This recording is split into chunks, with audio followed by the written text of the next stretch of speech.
only parle biscuit cost or maybe on net profit. तर आपलं जे म्हणजे मी थोडक्यात सांगतो जी कॉस्ट आहे ती सांगायची आहे ती पूर्ण प्रॉफिट सांगायची आहे. प्रॉफिट हे कुणाला सांगितलं जात नाही. जे मालक वगैरे त्यांच्यामध्ये कॉन्फिडन्शियल असतात त्या सगळ्या गोष्टी. प्रश्न चांगला विचारला पण मला बोलत नाही त्या गोष्टी. हे बिस्किट तयार होतं जो आहे सही होईल बाकीचा ₹2.30 मध्ये बिस्किट तयार आहे.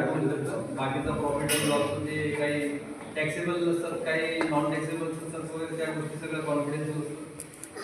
साधारण ते ₹2.30 आणि आपल्याला बाजारात ते भेटतात. बाजारात आपल्याला त्याची किंमत ₹4.45 हे होलसेलरसाठी असतं आणि किरकोळ विक्री त्याची ₹5 असते. पार्लेवरचा जो एकदम एकंदरीत जो नफा जो असतो हा फार कमी आहे. म्हणजे ट्रेडिंग वाले वगैरे जे असतात त्यांना असतं. बाकी कॉस्ट जे मॅन्युफॅक्चरिंग कॉस्ट तुम्ही म्हणता ती जवळजवळ ₹2.30